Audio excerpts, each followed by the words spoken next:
Yeah, lots. I don't see it as a problem because obviously you're taking part in these conflicts in some way at any time. There's the more normal thing where you are working in a country or a city or a situation and there's two conflicting sides which you have no connection with, perhaps. And what happens in a situation if someone gets wounded in front of you and you're the only person with a car or vehicle, and they say, take our colleague to the hospital. You know, if you refuse, you're going to be kicked out of the area. They're not going to let you keep working, or they'll kill you. And so you take the person and you kind of incorporate that into the way you do something, but you just be transparent about it. Other times it's not that simple. Sometimes, and often journalists have a side they prefer. It's quite common. As most conflicts are seldom between two equally balanced parties. They're normally between some kind of authority and some kind of rebel group. And often the rebel group is an underdog, and often journalists seem to take their side because A, they get better access, and B, there's probably a good reason that there's rebels. And so even if you are neutral in your reporting, your access to probably the people you hang out with are sympathetic to the anti-authoritarian type. Often, not always.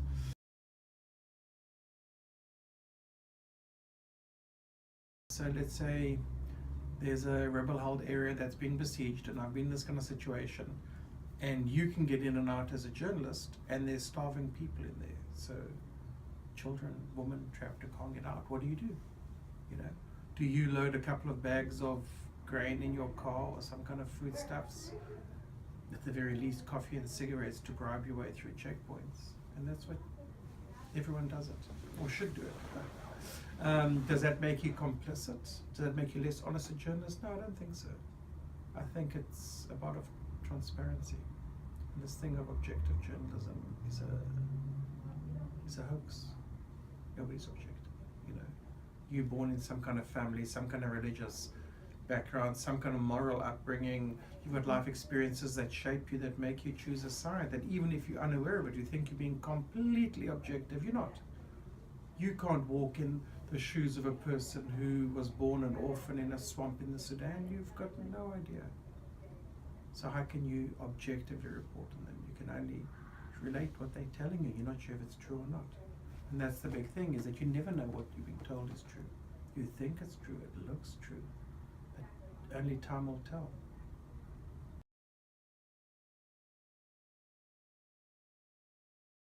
Sure. And sometimes you have to, and sometimes you're forced to, right? So having a camera is such a small percentage of what you do, but to think that you're above human suffering just because you're there as a journalist, you're still a human being. But yes, I've put down the camera to do things. Okay. Absolutely. In a simple answer. Sometimes it's been voluntary, and sometimes it's because I've realized it's a Hobson's choice situation. It's either I pretend to do it voluntary or I'm not going to have a choice. I don't think there is a line. No? No. I think that's an American media fantasy. I mean, you don't stage manage, you don't get involved, you know, ferrying weapons. You don't ferry... I mean, I've been stopped by youth who were fighting against policing against cartel in South Africa. And where's your gun? Where's your gun? Because all white people have guns, right? So you must have a gun. I got no gun. You can search the car. There's no gun. They're stunned. Okay, we want your petrol, because they want to make petrol bombs. I go, no, you can't have my petrol, because I know what it's for, right? It's to kill someone as opposed to food or helping a wounded person. And they accepted it, you know. And later that day, this was actually when I got the Pulitzer Prize winning pictures, was photographing maybe the same kids, I don't know. Amongst others, killing someone. So, you know, these things are complex. So that's a line I won't cross. Weapons, or anything that's that, you know, fuel or whatever. But food, sure, of course. Why not? Of course, because the American media, this thing of objectivity is a kind of recent. It was when after the Yellow Press started, the New York Times and started losing readership, and they wanted to distinguish themselves from the Yellow Press, and they started using this thing objective, and it slowly became a thing. But it's ridiculous. in I think there's moments you can have it, but you can't do it consistently. You know, so if I am telling a story about two white South African males, 54 years old, who lived in Johannesburg, I can probably get close to objectivity because their history and their baggage I can really grasp, right? Outside of their personal lives. The macro factors, the geography, the politics, everything I can grasp. But if I go to Chechnya, as I did, how do I tell the story of some Chechen guy I meet for 3 hours? What do I know about his life, his upbringing? Never mind a woman brought up in that culture. It's nonsense. You can report honestly, but you're subjective. You're very subjective. Objectivity, it's good. It's a nice thing to bear in mind, but honesty is more important than transparency about your baggage, right?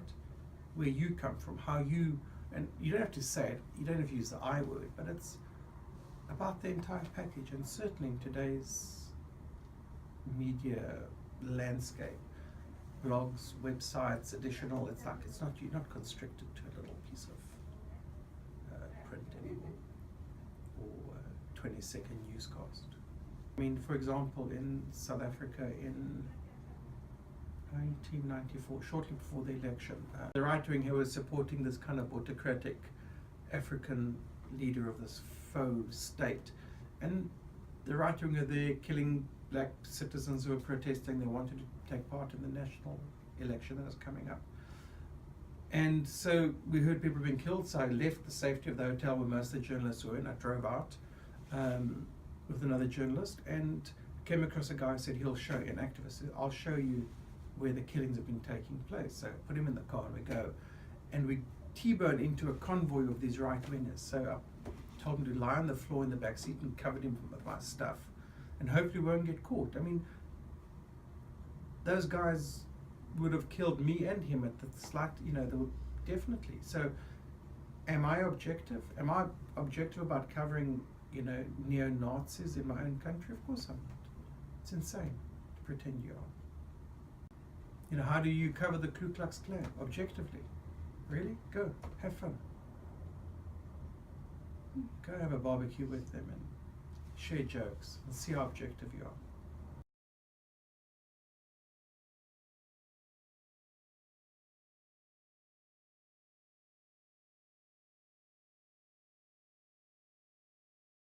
So it's about what does it achieve, right? Is it gratuitous? Is it porn? Or is it something that causes Donald Trump to bomb Syria? Right. So these kids get bombed with chemicals and you photograph it. And of course you photograph it to show how heartbreaking it is. What, you get a photograph to say, well, it's normal that kids must die, right? What do? What is the situation? Are you honestly referring? What do those parents think about their kids, or neighbors think about these kids being killed? Do they think it's fine? Is it a laugh? No, it isn't, right? It's something shocking and terrible.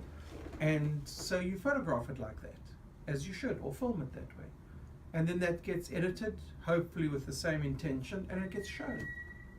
And it creates what? Either apathy, nothing, people just get more tired of the stuff, or some guy who's watching television because he knows nothing else is like, oh, now I'm going to bomb Syria. That's great, you know. So I think these things should be done.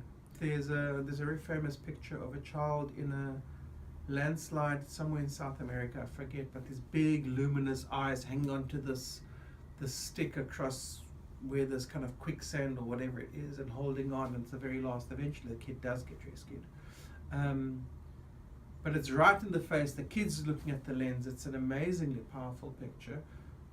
What do? Do you take it from the back so you don't show the kid's eyes because we're so PC about dignity and people's rights? I mean, otherwise what's the point of what we do? You have to show it for what it is. You know, I photograph stuff that I would never publish, personally, but it's happening. You know, if it's not a show made up by some group or something that's for propaganda, if that's what it is, and you photograph it, hopefully not in a gratuitous way, but if it's violent, you're not going to make it look like it's not violent, because that's a falsification, and vice versa. how you edit it, what information you put out with it, how you package it, these are key things, right? What's the context? If it has no context, then it's just porn. And it's part of what has numbed us to violence in general. I mean, my pictures from the early 90s were shocking, but today they wouldn't seem shocking. You know, the bar for what is considered terribly violent and un-okay to see has changed.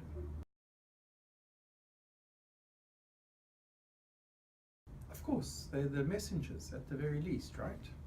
And journalists go looking for this kind of thing because it's good for their careers, it's good for their newspapers or TV stations or whatever. But on the other hand, if Rogers, for example, hadn't photographed the dead bodies at the end of World War II at the concentration camps, it could have been ignored, right? So, you know, and that US military footage was very important. You know, these are images that sear you, but they're key. They're key. There's so many Holocaust deniers, right? So the Armenian genocide has been denied. Finally, it's been accepted. It was a time when there weren't that many pictures, and the photo, you know, the scale wasn't shown through imagery. Whereas you just have to see one concentration camp to know that this was death on an industrial scale. This is no accident or aberration.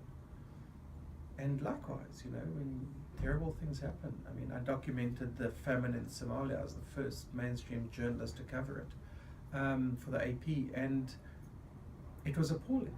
It was terrible. You know, little kids put into a room to die because they couldn't save them, and I photographed them. These little kids looking at you, you know. Should I have ignored it because it's too heartrending? No, that's not what I went there for, to ignore things that's real. What's the point of going there? Then it's the holiday, it's tourism. So I think you have to take your responsibilities seriously and represent things, but always in context.